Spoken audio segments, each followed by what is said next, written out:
In this video, we're going to compare the Aputure 60DS to the 100DS and the 200DS. These all come from Aputure's Amaran line of more affordable lights that are geared more towards content creators. They all have a color temperature of 5600 kelvins and they have really good quality of light. These lights have some overlap in terms of brightness and the feature sets they have, but there are some differences in terms of overall power and the different ways that you can mount them and use different Bowens mount accessories with them. The 60DS is the smallest of all of these fixtures, and it uses a 1/4-20 mount on the bottom to attach a pin so that you can use it on a light stand. You can also just thread a tripod or a magic arm onto the bottom of this, so it's a really versatile light in terms of the different ways that you can mount it. It's also the lightest weight of them, and it also has the smallest Bowens mount too. It also includes an NPF to DC adapter, so you can use two of the Sony NPF style batteries to power this, or you can buy a V-mount battery and put it on this and buy a DC adapter to plug it into the back.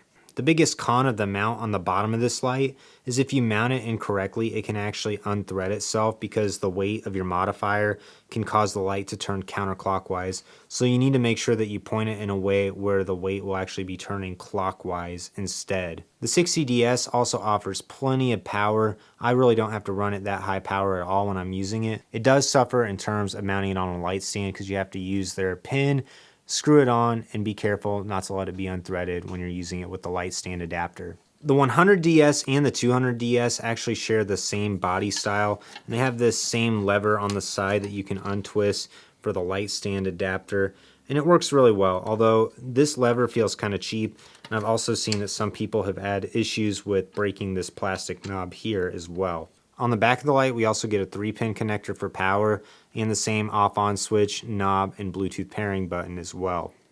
There's also this handle on the back too. I find that it's a lot easier to put the light on a light stand because this adapter just works a lot better and it's easier to adjust the angle of the light too. So overall, the 200DS and the 100DS are a lot easier to use on the light stand, but they are significantly larger and heavier than the 100DS is. The 60DS also has a less durable Bowens mount than the 100DS and the 200DS. They also have a built-in slot for putting umbrellas and other modifiers straight in.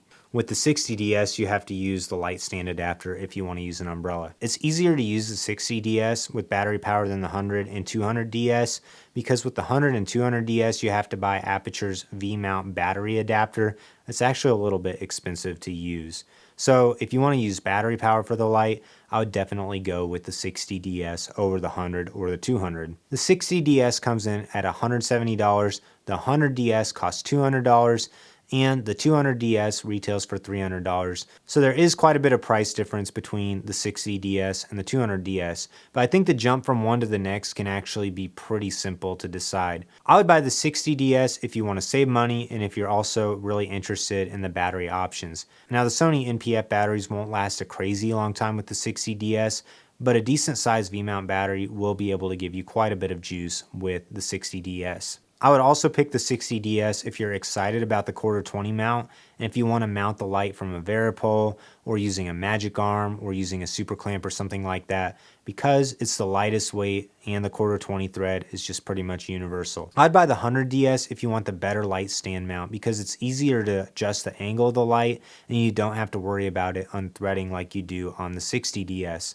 I wouldn't choose to buy the 100DS just because you want more power though, because the overall light output on the 60 and the 100 is pretty close. So if you really want more light output, I would go all the way up and buy the 200DS because it's going to be the best for competing with daylight or in a room where you can't totally black out all the competing light sources. It's also going to be better for shooting videos with multiple people talking or where your light's not able to be super close to your talent. But the 100DS can still get the job done for a group setting. It's just not going to be as powerful as the 200DS. I have noticed the 200DS can be a little bit of overkill though for a small YouTube studio setup.